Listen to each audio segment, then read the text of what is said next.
Hey guys, this is Rick with Taps and Tumblers. We're heading over to John's place to meet up with Rich. We're going to be making the Vieux Carre today, which is a Walter Bergeron drink at the Carousel Bar back in the French Quarter in the 30s.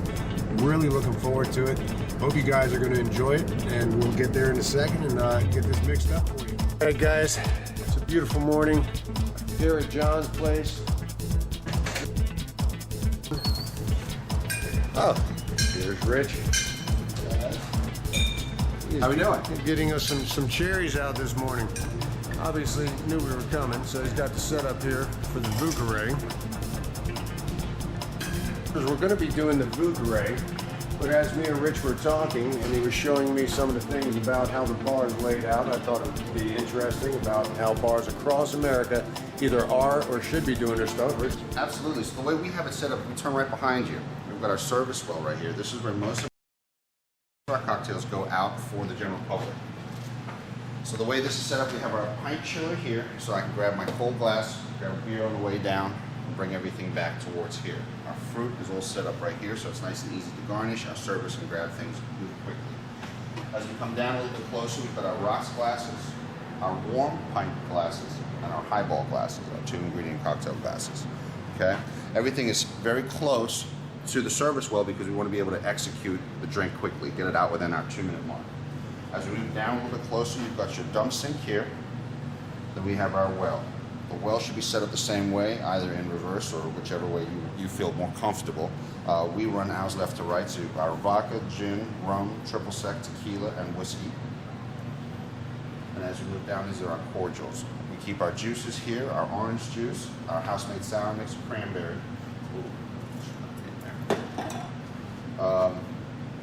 Fresh lemon juice, cucumber distillate, which we make fresh in-house, a simple syrup, our orgeat, our olive brine, and our jalapeno simple syrup. Okay. As we move closer down, you've got your beer, your domestic beer cooler, your tap system behind you here. Down here, our whiskeys. We got Pernicious back on top. That's right. We've got our whiskeys down here with a little bit of our liqueurs back there. Some of the harder to find stuff. So when the guest calls for a drink, if they're calling for a vodka tonic or something like that, this is when we're using these liquors down here. So these are what you call your well liquors. Otherwise, they'll be calling a call brand liquor, which would be one of these back here. So Absolute and tonic opposed to a vodka and tonic. Okay, and the way you have these grouped up? Actually, an acronym I like to use to remember very good reason to be bartending kind of gives you a where everything should be sitting. And then as we move down to our cordials, we just have things that make sense. So when we're doing our chocolate martinis and things like that, we have our chocolates and hazelnut, coffee liqueurs all kind of grouped together, right? Then we have our fruits closer together here, separating colors and things so it's easier to find. As we make a lot of Manhattans and martinis, you know, vermouths are right there. Okay. Yeah. Awesome. All right, so that was just a quick little tour of how it's laid out, which is really, and it's super clean, which by the way, guys, thanks again to John for letting us use this place. Come down and check it out. Great food, great service, great times. Had a really good time at the Super Bowl. Missed you here, but yeah, check it out if you're in the Matthews, Charlotte area, and even if you're not, it's worth the drive. So we're going to get to making the Vieux Carre here in just a minute.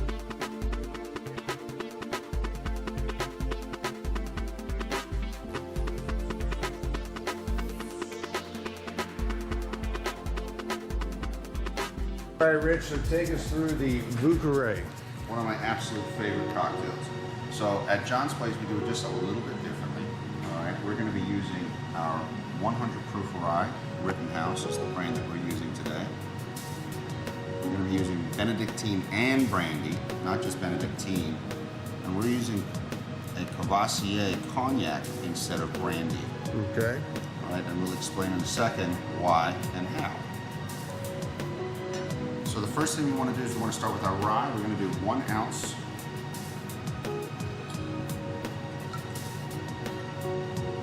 Bringing together of the American and the French.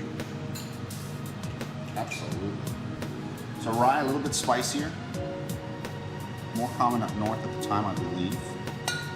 And we're using the Rittenhouse as it's a 100 proof rye. It's bottled in bond. It's fantastic. This way, when we proof the cocktail down, you're still going to get a nice whiskey finish. Okay. We're going to be moving to our Benedictine and brandy. We're going to be using a ½ ounce of this. So what part of the Benedictine lore do you adhere to, Rich? All and everything I've heard so far. If it helps sell the product, why not? And this, we're using our Carousel Bar, a blend of new and old cognac. Gives a little bit more of a fruity note, which I think was the original intention with the brandy. So we're also going to be using 1 ounce of this.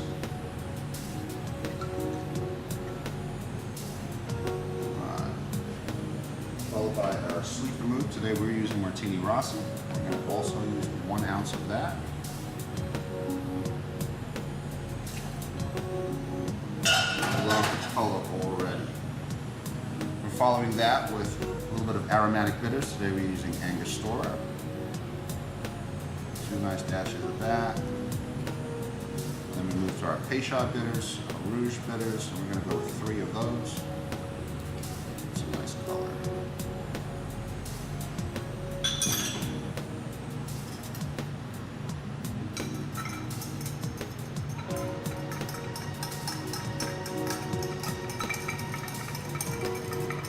Obviously, the dilution process is one of the most important parts of this drink.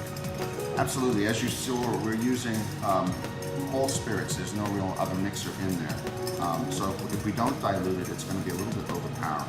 Now, do you go by a time or amount of twirls, or you just go by a color you're looking for? I've been doing it long enough that I kind of go by feel. As we're using the large cubes, they dilute a lot slower. So I'm just kind of watching it to kind of get the feel. Like, yes, I don't know how to really describe that to the viewer at home. Okay. The way I train my bartenders, when I'm doing a martini, I'll do 20 stirs to the left, 20 stirs to the right kind of thing, but again, that's using more of the chipped ice. Okay. Using the large cube, it's just going to take a little bit longer. Okay. Also, with the dilution process, the reason we're using the 100 proof, again, is very important. If we start with something like the old Overhaul, one of the other ryes we carry in-house, that only starts at 80. So by the time we're done, it's a very watered down drink. That looks good. Nice chilled martini glass.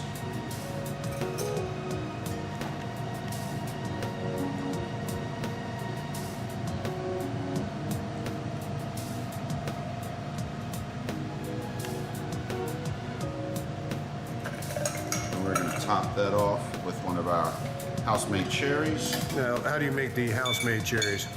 Well, I start by hitting about 12 pounds of Bing cherries, gives you carpal tunnel.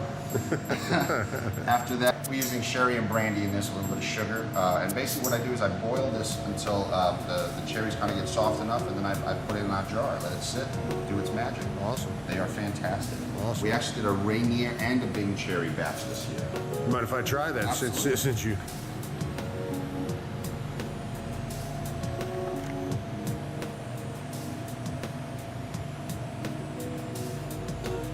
Smooth.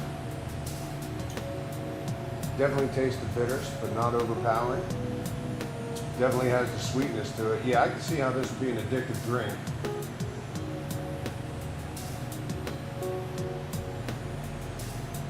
That's good. So, who is your, where is this served? What's the best place for it? Well, I think a cocktail party would be fantastic for this one.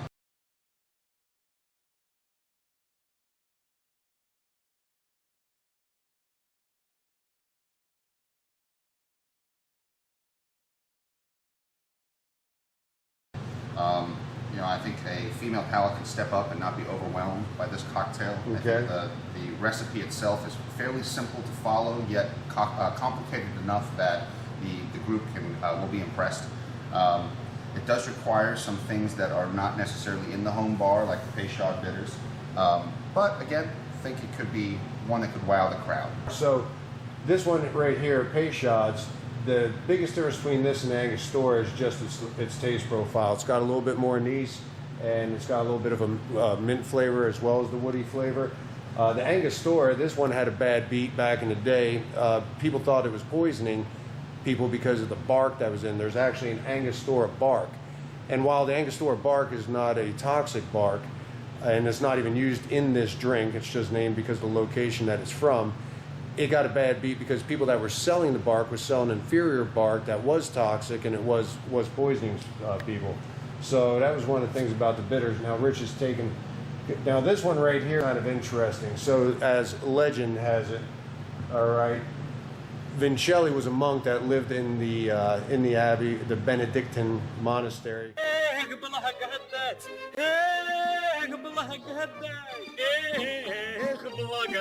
And supposedly he was making this stuff up through the French Revolutionary War. And along came Alexander Legrand, who through his family's library finds this grimoire, this spell book. And so he's trying to recreate this recipe that was a medicinal one at the time. And they came up with this creation. So only 3 people know of the recipe for Benedictine at any one time. He died a long time ago, obviously, but the family carries it out. And